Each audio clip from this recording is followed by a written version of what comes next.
Wow. It has been a very long time since I recorded a real YouTube video, let alone record a video with my green screen and show my face in it. Going forward, I want to, try to find that old vibe from my old videos. I'm hoping to start uploading again, with this new format and stuff like that, but same type of content. You know what you're getting from me. And today I want to go over a little something that has been going very under the radar, or way under the radar. Rookie of the year last year, and then he went down with a very unfortunate injury after that, and he hasn't been the same. So let's get into this video. I haven't said that in what seems like since the Ice Age, but let's do it. I'm not even gonna ask you to do all that good stuff down below because I don't even deserve it. About a month ago, Ja Morant was ruled out with a grade 2 ankle sprain that was set to hold him out for about 3 to 5 weeks. As we know, ankle sprains are no jokes.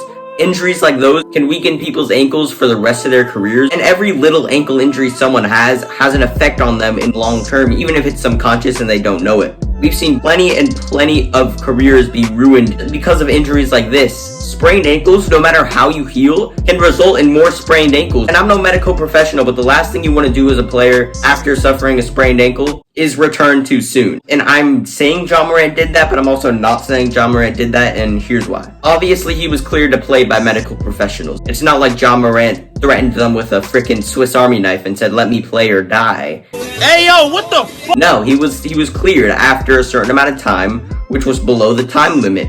Ja Morant was ruled out for 3 to 5 weeks and returned after 2 weeks and 5 days, which was below the minimum amount of time he was expected to be held out. I think Ja Morant coming back too early really did have an effect on his game, and I calculated the stats of his before injury and after injury. Now, he only played 2.5 games before his injury, and in those games he averaged exactly 36 points per game and 8 assists per game. Now we cut the January 16th where he returns from his injury until now, and he's averaging exactly 17.8 points per game and 8.3 assists. Now I know he's only played 2 games before the injury, but he went down by double the amount of points per game he was scoring originally.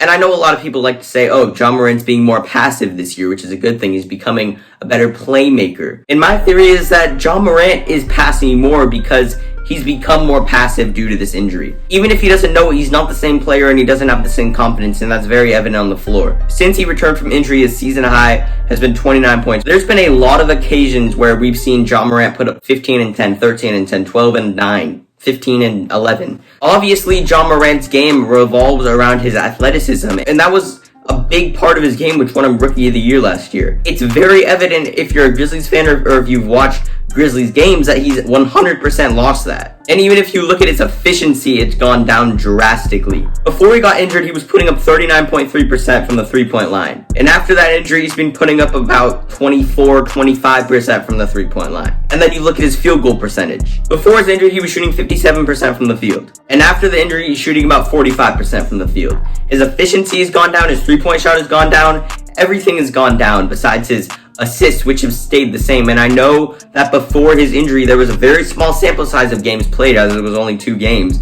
But if you watch Ja Morant's highlights in those games compared to Ja Morant's highlights in these games, there's an obvious difference in confidence, athleticism, overall ability on the basketball court, and this is something that needs to be talked about, and it's not just an after effect of an injury. But Ja Morant 14 games after a grade 2 sprained ankle shouldn't be the same Ja Morant that we saw 1 game after a grade 2 sprained ankle. But that has been the case so far, and that's not pleasing. It's not like there's another player on the Grizzlies who's particularly been stepping up for this team. No one's been taking his role. No one has been cutting into his workload. The backup point guards are D'Anthony Melton and Tyus Jones. They got Jaren Jackson Jr. still out. Jonas Valanciunas is the center he's always been. Brandon Clark is the solid role player he's always been. Dylan Brooks is the solid Buddy Hield type player he's always been. No one significant is cutting into what Ja Morant should be doing on the basketball court, and that is definitely not the reason that Ja Morant has been struggling.